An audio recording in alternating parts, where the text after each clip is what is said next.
নমস্কার বন্ধুরা, রূপা রান্নাঘর উইথ ভিলেজ ফুডের তরফে আপনাদের সকলকে রইল অনেক স্বাগত। আজকে খুব সহজ একটা রেসিপি নিয়ে হাজির হয়েছি। রূপচাঁদ মাছের রেসিপি বানাবো আলু দিয়ে, ঝিঙে দিয়ে। গরমের দিনে দুর্দান্ত লাগবে বন্ধুরা। প্লিজ বন্ধুরা, যারা ভিডিওটা দেখছো তারা চ্যানেলটা সাবস্ক্রাইব করে একটা লাইক করে দিয়ে আমার পাশে থেকো। দেখুন বন্ধুরা, প্রথমে রূপচাঁদ মাছগুলোকে লবণ হলুদ মাখিয়ে নিয়ে কড়াইতে দিয়ে দিয়েছি সর্ষে তেল। গরম হয়ে গেছে, মাছগুলো এক এক করে ভেজে নেব।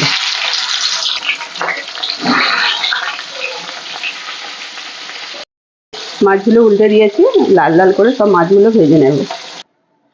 মাছ ভাজা হয়ে গেছে, দিয়ে দিচ্ছি পেঁয়াজ কুচি। পেঁয়াজগুলো এক দু খুন্তি নেড়ে দিয়ে দিচ্ছি হালকা করে সিদ্ধ করে রাখা আলু।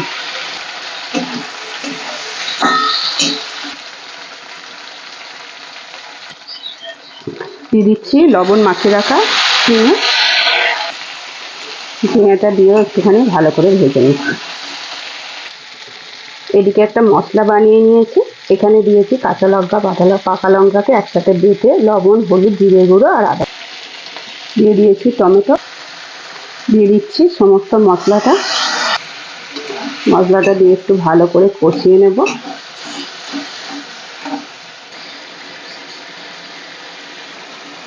কালারটা যেমনই হোক বন্ধুরা, এই গরমে কিন্তু এরকম কাঁচা লঙ্কা দিয়ে তরকারি খেতে বেশ ভালো। মশলাটার সাথে ভালোভাবে কষিয়ে নিয়েছি। দিয়ে দিচ্ছি একটু বেশি পরিমাণে জল, ঝিঙেটা সিদ্ধ হবে। ঝিঙে সিদ্ধ হয়ে গেছে, দিয়ে দিচ্ছি এক এক করে সমস্ত মাছগুলো দিয়ে দেব। সমস্ত মাছগুলো দিয়ে দিয়েছি, খুব ভালোভাবে ফুটিয়ে নেব। আছে একদম খুবই সহজ একটা রেসিপি, এইভাবে দুর্দান্ত করে আপনারাও বানিয়ে খান, দারুণ লাগবে এই গরমের দিনে। ভিডিওটা আজকের মতো শেষ করছি এখানেই বন্ধুরা। টাটা, নমস্কার।